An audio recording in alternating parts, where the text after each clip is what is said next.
Hello, Frog fans. Welcome back to Postgame Beers Podcast. I'm your host, Kyle Malloy. We've got Jacob Sailors here, and our other three are away from the game tonight because they're grinding on their own stuff. We're thrilled. Real fans are. We are thrilled to be here to bring you another Big 12 series win for the Frogs. This time against those pesky Wildcats up in Manhattan. A massive series win for the Frogs this weekend, and really for their postseason hopes. So I'm really excited to talk about it tonight. And, before we get to some really good Frog Ball content, Jacob, what did the Easter Bunny put in your basket this weekend? Empty gas tank. What's that? An empty gas tank. Oh, no. So, go on. So my fiance and I, obviously we don't have kids. We're the one, of all of our brothers and whatever, we're the ones without kids, which means we're traveling for Easter festivity. They expect so Friday, you to show up to watch the kids somewhere else. Exactly. So Friday was Good Friday service in Prosper. So we drove up for that. Saturday would have been Easter at my family's place in Pottsboro, but I had Stars tickets. So I had a small reprieve there. Nice. Missed out on the Easter egg hunt, but okay, that's fine. They probably didn't miss me that much. Sunday was back to Prosper for church. And then we had a Easter lunch there in Prosper. And then we drove up to Pottsboro to see my family and my nieces and nephews. And then made the almost 2-hour drive back. Got in at about 10 p.m. last night. So it was about a 15-hour day with 2 stops at the gas pump. So I mean, the Frogs were in Kansas. I think you might have put more mileage on your car than they did. I could have just drove to Manhattan, quite honestly. But during all that, I watched all the games, every inning of the games from my phone because I was not home for any of the action. It was all on my phone this weekend. All right. Good weekend to watch it. Well, what was your Easter? We had a phenomenal Easter. I didn't drive anywhere except across town. So we were here in Fort Worth. Yep. Had a great service, beautiful message. And then we did the whole, regular stuff. Our kids are getting older. My oldest is 14 at this point. And so we're asking the older cousins in the family, like, no, you go hide the eggs for the younger kids, Right. Yeah. And so we don't have to do that as much anymore. I smoked a brisket for 12 hours overnight. We had ham and brisket and mashed potatoes. It was a full Thanksgiving affair, and had a awesome meal, and came home and was fortunate to watch the Frogs win, which we'll talk about during the lead. But an underrated food holiday. It is actually. So with my wife's family, I've started every time we spend time with them, which is not every holiday. It's kind of like every other type deal, right. Which is what most people do, whether it's Thanksgiving, Christmas, Easter, whatever. It's kind of been the standard now for maybe 4 or 5 years where they're like, "Oh, Kyle's making a brisket," and I'm like, "That's good with me. I'm happy to do it. It's very easy. It doesn't. It's getting more expensive, but whatever. That's not the point. I enjoy it. Yeah, I enjoy it, and then everyone loves it, and they're like, "This is fantastic." And so, for me, it's kind of like a labor of love. Like I really enjoy it. So yeah, we always have great food, and I like good food, and so that's kind of why I do it too, because I want to eat good stuff. So for sure. Yeah. Right. We're going to do some actually real ads tonight. I feel like we, do a decent job of mentioning folks, but I want to really shout some folks out tonight, sponsors and partners with us. So I'm going to start before we do ads. Let's talk about the Patreon. All right. Yes. Let's do that. $6 a month. This is going to get you 2 extra podcasts a week. So Jacob and Martin and Ray and Kate, once in a lifetime me, I'll join in. But there's a Big 12 pack on Wednesday. They talk about all things Big 12. And we're starting to get that show pretty honed in. That's new this year. So we've kind of worked through some ideas and It's been up and down. There's been some episodes I didn't like, but I think now we've got that in a rhythm to where it's, we're giving out some good content on that show. Okay. And then my personal favorite, the deep dish. Yeah. On Thursdays to really dive into statistics of the team, things that we can't get to tonight because we don't have enough time to evaluate the team, and Right. Everybody has full-time jobs, so we can't do that in 24 hours. However, after 3 days, Jacob dives into his Excel prowess, goes in deep, and then they talk about the opponent.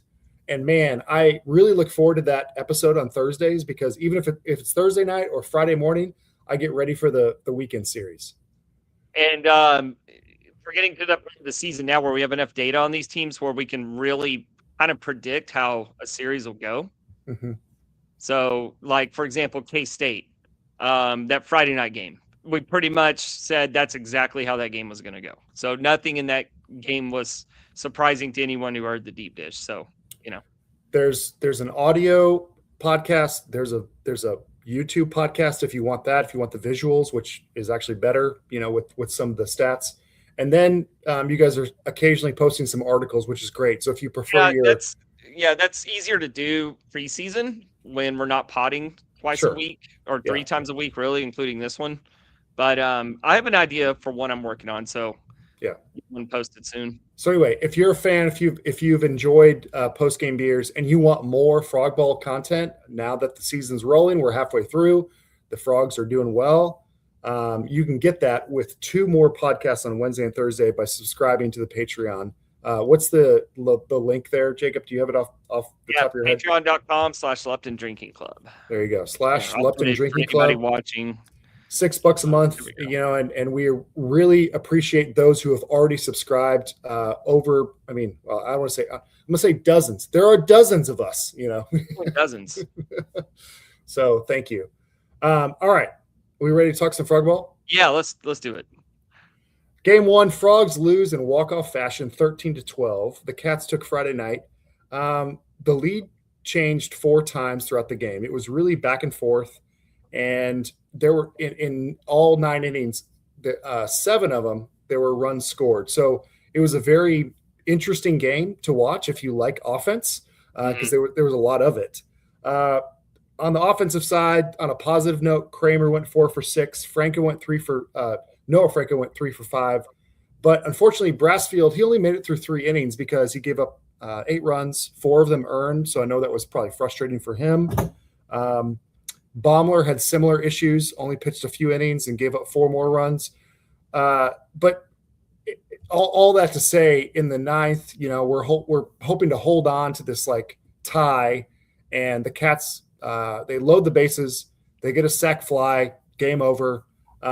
Very frustrating game because you felt like that would have set you up, for a series win later on. Right. Yeah. Look, came into this series as the best hitting team in the conference.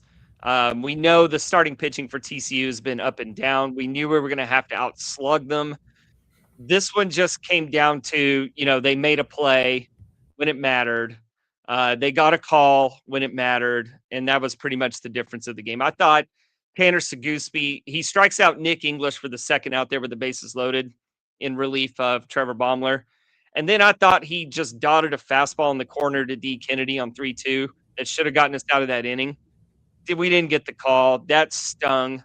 Yeah. The offense came back, loaded the bases. Kramer, who's been on fire, just rips one up the middle. They make a nice play, turn a double play, incredibly unlucky, and you just kind of knew, that was probably going to be it for this one. So not theme of all 3 games, but theme of the weekend, 11 runners left on base for the Frogs. We've talked about this before. Every year that we've done the podcast, runners left on base is a weird stat, right? You want runners on base, and occasionally you're not going to get, the hits that you need or the walks, bunts, and everything. So it's not always terrible to have runners left on base. However, A couple more would have been nice to knock in. But I mean, if you're scoring 12, you're probably going to leave guys on. Like they scored more than they left on base, so yeah, for sure. I don't think clutch hit. You can't look at this and say, man, if we were just a little more clutch hitting. Yeah. Baumler, or I'm sorry, not Baumler, Brassfield. It's been a trend with him throughout the season. It's one good start and then 3 innings, 8 runs. The good news is there. Arizona comes to town. He's due for a good start. That'd be great. How do you take that? Is it? Dude, I don't know. Because it's so up and down. It's so it's every other week with Brassfield. And then you're right. Next week he'll be the pitcher of the week for the Big 12. Right. Yeah, and Baumler, his stat line doesn't look good. I thought he pitched pretty well though. Yeah. I thought he pitched pretty because K-State, like I said, number 1 offense in the conference coming into the weekend. They put a lot of pressure on you 1 through 9. Yeah. There's no easy outs in the lineup. Now, okay, Lance Davis and Zach James might disagree, but what you saw Friday night was way more typical of a game against K-State than what we saw on Saturday and Sunday. Sure. So let's say Brassfield and Baumler go 6-ish innings or so. I thought it interesting that Seguspy, Quinn, and Stern actually kind of settled things down in terms of things on the mound. So right. But yeah, a lot of damage had been done before that. I found this interesting. So before this game, the Frogs were 7-0 in 1-run games this season. Mm-hmm. And this was the first one that they lost. So yeah. I don't know if that's always a thing with the NFL. Like one possession games, it always regress to the mean either way, right? The next year. Yeah. And so I'm not going to talk about this long, but as a Chiefs fan, that happened 2 years ago where it was like they were 6-0 and 1 possession games, and right. next year they were 6 or whatever, Right. So I think about that interestingly, but at the same time, it shows that they've won a lot of games in the last inning too. A lot of games at home where they're coming back and making sure they win the game. So for all the grief that the pitching takes, the bullpen's been really good. When you have a really good bullpen, it's very helpful in 1-run games or close games. So, all right. So that's game 1. I'm going to stop for a second to talk about our longest subscriber long drink. Opening one right now. Nice. Appreciate Caden dropping off these weeks ago, but long drink is a Finnish legend, premium Finnish cocktail. This is now the perfect time to grab some because the weather's getting warmer. It tastes perfect outside at a tailgate.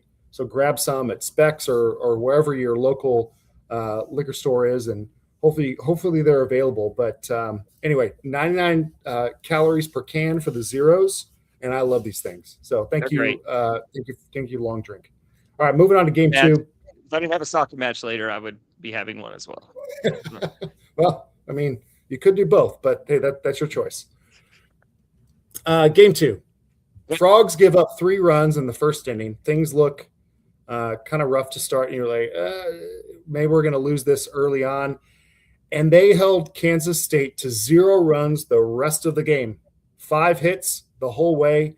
Sir Lancelot Davis was electric. He went 6 2/3. His only blip was that first inning. On the offensive side, it took a while to kind of get things rolling. Not until the 5th and really 6th is when they scored a lot of their runs. But Frogs win 9-3 and tie the series on Saturday. Yeah, what can you say? The offense did their job. They got to Lincoln Sheffield early. He hasn't been great this year, so it was nice to keep that going. Lance Davis, he's kind of been up and down too, right? Like we talked about with Brassfield, it's kind of in the same trend with Lance Davis about every other week. So, hopefully, both guys can settle down into more consistency. But yeah, dude, he was electric after that first inning. So it was perhaps after that. We're gonna talk about Kramer and his successful weekend. Yeah. Is there anything you take away from being up in the 9th and Kramer and Jack Arthur, who has struggled this year too offensively, hitting home runs in the 9th inning? Is there anything that we can take away from that, or is it more just they probably had some guy throwing bullpen at that point? Yeah, Arthur especially. I mean, he needed that, right? At least Yeah. just to feel good about something. Yeah. So it could pay dividends later for sure. Yeah. You know, Now, it was funny. You bring up that inning, and dude, I ranted about this on Twitter because these dudes on the K State broadcast. All right, I don't know if you heard this or not. They so, spent yeah, I, they I, spent I, this. I did not. All right, they spent the whole ninth inning. They did do something about these bats. You know, these bats are just juiced. And I think it might have started after Arthur's home run. And then Kramer comes up and they're just rolling their eyes. There's another one. And this deal they signed with Easton, it's just okay. Do I need to remind these two dudes that Kansas State only wins games out slugging teams? So wait, Like nobody benefits more from quote unquote juiced bats or sure. whatever they're calling than they do. So this rhetoric started in the ninth inning. Yeah, from what I understood, I was on my way home from the Stars game, so I missed like the 7th and the 8th. But I turned it on in the 9th, and they're bats, man. The NCAA needs these bats. I did hear. I did see a few comments from our burner family that the broadcast was poor, but it wasn't specific. Like I didn't know what to think about it. Most of the time I was watching, to be totally honest, was on mute because either Friday night I'm on a date with my wife. There you go. And I'm trying to check in occasionally. Saturday, family night, watching a movie or whatever, and then Sunday obviously is Easter, so I'm like with the crew, and everything is on mute, so I can't hear anything. I'm just watching. So yeah, I was very irritated by this rant they were going on in the 9th, so I wanted to make sure they heard it directly from me on this pod. And they will, because we will send this directly to them. All right.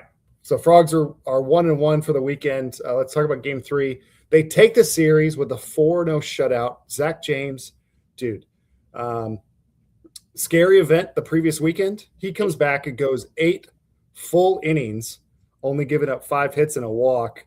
The Cats had 7 base runners and only 2 of them reached second base.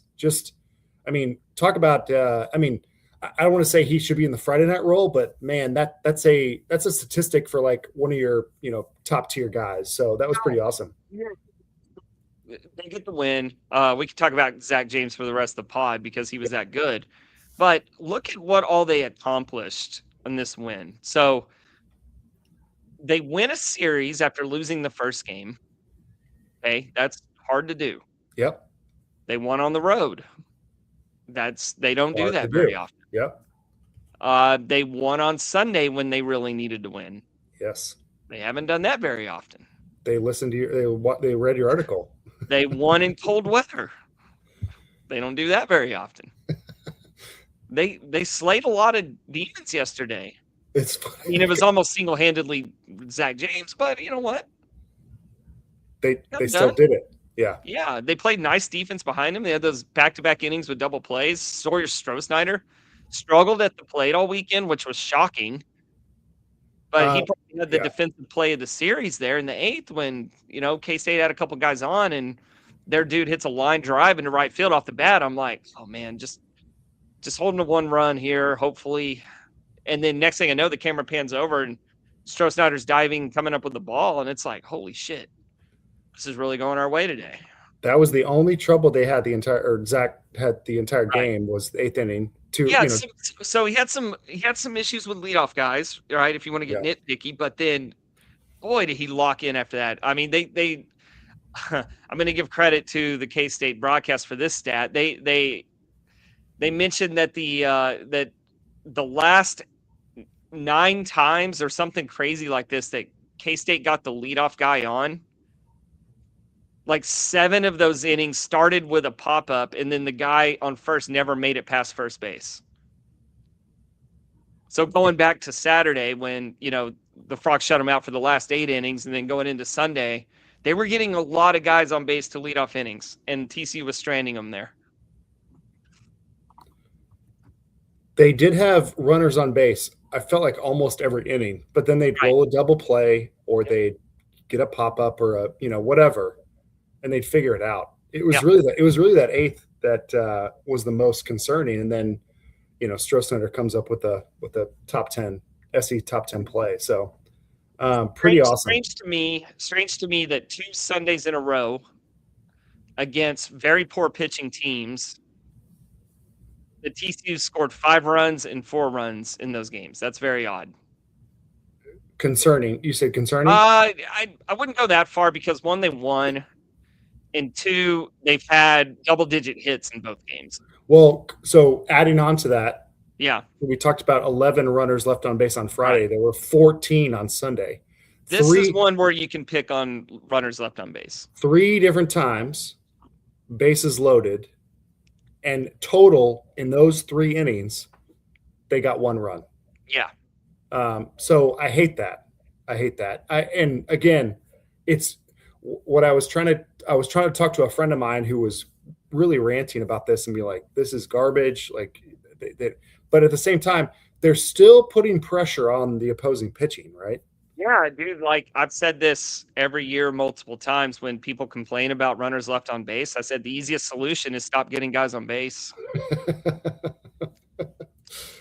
But however, it would have been nice to get a couple more, when it's like. I thought that, okay, I went and looked at this. Last week, the Kansas State bullpen allowed 18 runs to Utah hitters. Over the weekend? Over the weekend against Utah combined. Right. 18 runs allowed by the bullpen. Against TCU, their bullpen allowed 7 runs. So I'm glad we went to, like, going on the road against a good team, winning 2 out of 3, should only be saying good things. But I still am a little hesitant to say this offense has figured everything out. Sure. Because it was the same thing against Texas Tech. We swept them. Fantastic. Needed it. The offense was a little light, given who was on the other side. It is interesting to, for the majority of the season, let's say the first half, has been bullpen can't stop anybody, giving up runs. We don't have starting pitching that, can compete. And yet, I think it's the offense that may need to step up in the second half of the season, and obviously we'd love to have Lepore come back, but that's still a maybe. It's not a given. Let me quiz you real quick. So we are 12 games into conference play? Mm-hmm. 3 series. Where does TCU rank in team ERA in the conference? Team ERA? Team ERA, yeah. It's a nice simple stat that we can compare to other teams. It's not the most telling thing, but let's just go with it. Out of 14 teams? 14 teams, where are they ranked? Oh man, it's tough because you got one guy who goes 1 inning or 2. I'm gonna say mid-range. I'm gonna say 7, right in the middle. 7. Okay. Would 5th surprise you? It would, yeah. That's better than expected, right? Yeah, for sure. Okay. So let me go to the offense real quick. Let's use slugging percentage. Where does TCU rank in slug? Oh, not even top 10. They're 10th. Okay. They're actually ahead of UCF. Really? Yeah. I guess they just slugged like number 1 against Kansas State's still number 1 despite basically getting shut out in 2 games. Interesting. One more real quick. On base percentage, where's TCU? Because they draw a lot of walks, so Cole Kramer draws a lot of walks. Huh. I'm gonna say 5. They're 10th. Okay, that's surprising too. Yeah, so barely in the top 10 in a couple major offensive categories, but pitching that everyone likes to complain about. Top 5 in team ERA. We'll have more on the deep dish on this, but I just want to kind of give you an idea. No, it's good. It's easy to complain about one thing when you give up 13 runs on a Friday night, but at the same Let time, me go a little deeper on the offense this weekend against K-State. So, yeah, I thought the offense left a little bit to be desired, but that is nitpicky. However, a major reason why the offense was a little sluggish was Sawyer Stroh-Snyder going 1 for 11. that was my question that I wanted to ask was on the on the pod tonight was, is he washed? No. That's a joke. That was very surprising to see. He did draw 5 walks. They were scattered. He didn't have like 5 in one game or anything. He had 1 here, 2 here, and 2 here, or something like that.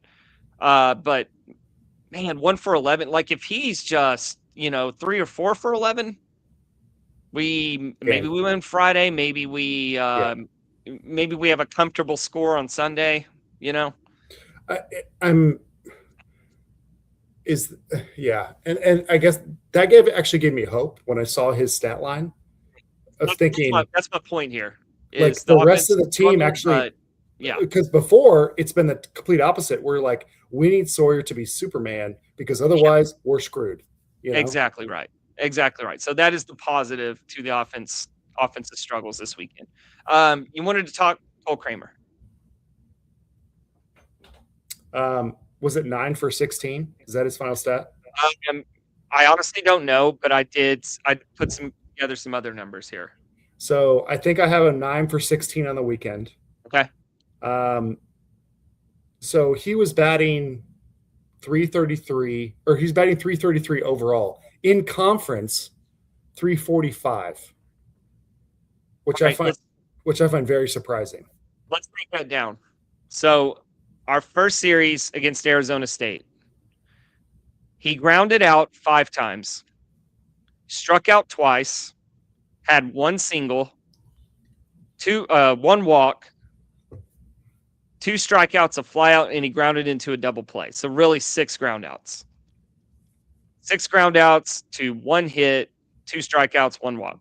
I mean, this is grandpa behavior, if you will. Let's hold on.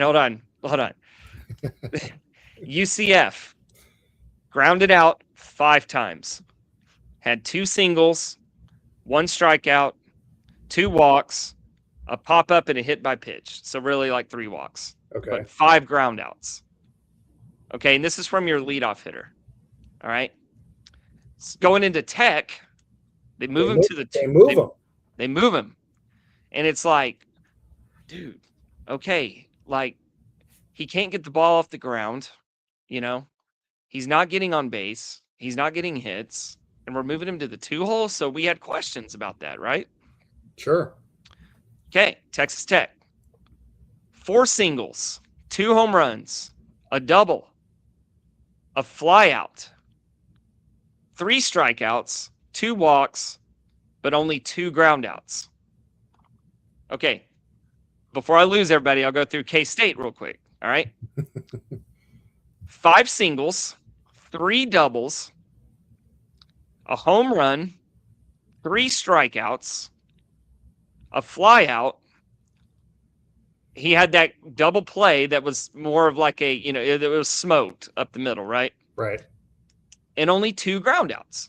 Okay, so I got to thinking about this. Pretty significant split between those first 2 weekends against UCF and Arizona State, where he's doing nothing but grounding out, to now he's all conference against Tech. Now you're thinking move him down to 3rd. Hold on. So I'm kidding. What is it? Is it the pitching? Well, I mean, I don't know. It's the same pitching that held Sawyer Stroh-Snyder 1 for 11, right? Or it's the same pitching where, certain guys against Arizona, like Sawyer Stroh-Snyder, he off against Arizona State. But they held Kramer to nothing but, Does he need to observe 1 batter before he feels comfortable stepping onto the plate? Dude, here's where I'm landing with this, and it's just a theory. I think only Cole will really know. But I think when he was hitting leadoff, he was trying to approach at-bats a particular way, and it wasn't working for his skill set. Like, I just need to put the ball in play, you know, just make something happen. And then just ground out, and then ground out over and over and over and over again. Yeah. So they move him down, and now it's like, I'm going to hit the shit out of this baseball. And it's working. So Kramer was a great hitter last year. He didn't forget how to hit, but I think in the leadoff spot, he changed his approach, and it didn't work. And now they have him hitting in the 2-hole where it's like, all right, I'm going gap to gap here. It's crazy. And now suddenly he's flying out. After he's hitting extra base hits. He's hitting the ball over the fence and grounding out very few times. 2 conference series, terrible. 2 conference series, incredible. Yeah. And he's leading the team in conference and like batting average. I mean, it's wild. I mean, but getting him out of that leadoff spot, I mean, it's working. Yeah. So question about the leadoff spot that changed hands a couple times the weekend. Yeah. Any thoughts on Kaigas or Griffin or like who they throw there? Because they're not going to move Kramer. They want to keep him there in a second. But no, I don't really have any conclusions there. Maybe stand by for the deep dish. Yeah. We'll see what we can observe after really digging in. I was focusing on this show I had the note on Stroh-Snyder, and I really wanted to talk about Kramer. Yeah. So that's where I focused a lot of my effort. Would they ever move a guy like Jack Bell, who's, doing great in batting average and ops and things like that? Just be like, hey, let's throw him up there just to test it out. I mean, they had Jack Arthur leading off, so why not Jack Bell? Yeah. Yeah, I wouldn't say that's impossible, but looking at my notes here, TCU leaving a lot of meat on the bone offensively. Yeah. We already talked about that. But at least they're cooking meat. Yeah, they are. So briefly on the conference, UCF on top by a game over Kansas, which is it's like quietly been really good this year, 9-3. Yeah. So this is kind of a broader discussion about scheduling. I don't like that Kansas is getting the lucky draw of 4 straight series against the bottom of the conference, and now they're 9-3, and it's like it comes down to who you don't play, Yeah. Well, I thought it was funny because when you look at the D1 top 25, you've got UCF, Arizona State, who TCU have both played, right? Yeah, and then West Virginia at the end of the year. I'm like, well, we played 2 really good teams, Exactly. And so maybe they could, scoot up to that second, third spot, possibly have 2 bids or 2 hosts, in the postseason. I mean, it's unlikely, but it's possible if they finish off well. I think for the Big 12 to have 2 hosts, 2 teams will really have to separate themselves. If there's just like a gaggle between 2 through 5, then it'll probably just be the conference champ that gets a host. But you never know. It's all dependent on how the other conferences are doing. So it's still too early to tell. I think for TCU is they have a part of the schedule coming up where they can really do some damage and prove that they are contenders for the conference. They need to just focus and take advantage of that. And don't go, dropping a game to Arizona at home, who is just god awful. Don't lose Utah or Houston. I think that's important. Is these should be overwhelming sweeps. They shouldn't be. Yeah, winning a series should not be mission accomplished against these teams coming up. Right. They should be approaching it as we need to win every one of these games. I know because kind of burned through some mulligans by losing to UCF and to Arizona State. Yeah. And y'all talked about this on the Dietrich last week, but going through the scenarios of wins and losses and what can get you a 2 seed and all that stuff. But the tougher ones obviously will be, even though they're lower teams in the conference, Baylor and Oklahoma State are still away series. So that's going to be tough to sweep. Yeah. But you gotta win. And those two particularly, you pointed those out. If you win 2 out of 3 in those, I'm happy. Mm-hmm. But Arizona, Houston, Utah, that's got to be 9 wins. Yeah. Real quick on the rotation. So we have Brassfield, we have Lance Davis. Is Zach James, do you think you move him around at all based on his performance on Sunday, or do you kind of want to let's test this out again this Friday, Saturday, Sunday and see how it goes? I don't think you mess with a good thing there. Okay. And I don't think they're losing faith in Brassfield. I think it's just a matter of kind of getting more consistency because you know what his ceiling is. Yeah. Right. Yeah. It's and I think it's the same with innings. Lance Davis. Yeah. It's the same with Lance Davis. I think they're 5-1 last 2 weeks with the same rotation. Like they're slow to change anything when things are going poorly. I really don't think they're going to change anything when things are going well. Yeah. Agreed. All right. Before we close out, we've got Anduno, the travel and recovery brand for athletes. Their bags are incredible. We use them for going on weekend trips and stuff. So check out Anduno .products on Instagram. And every time you buy something, you're going to benefit a TCU athlete. So it's not necessarily NIL, but it's going to help them. And then obviously Chinook Seedery, if you use the code Lupton, 10% off all purchases. We appreciate all of our sponsors, all of our partners. Thank you guys. I don't have any more thoughts, Jacob. Anything you got before we close out? Yeah, Coors Light. Coors Light. Absolutely. Thank you to Coors Light. The guys that just said, hey, you guys, the Lupton Drinking Club, let's sponsor y'all. And we appreciate everything they've done for us. So awesome. Okay, so I bring up Coors Light because I got a text earlier. Wanted to wait until I had a minute to read it, but it says, I interrupt your live broadcast for a ticket giveaway for Friday. Oh. Send them over to you. Wait, this Friday? This Friday. Okay. So here's what I'll do. Since I got the text on air and we're shouting out Coors Light, let's give someone who's listening to the show live the first dibs at the tickets. Boom. If you're still here, you're live, and you say, I want the tickets. Send a DM to our Twitter, or if you don't have Twitter, I don't know, leave a comment in the YouTube or something. If we don't hear anything in the next couple hours, then whoever responds first after they listen tomorrow morning when the show is up, we'll take first come, first serve. How about that? Yep. Let's do that. All right. So tickets for the TCU hosting Arizona on Friday night. Well, that's awesome. Thanks to Coors Light for throwing those out there. So we appreciate them. Absolutely. All right.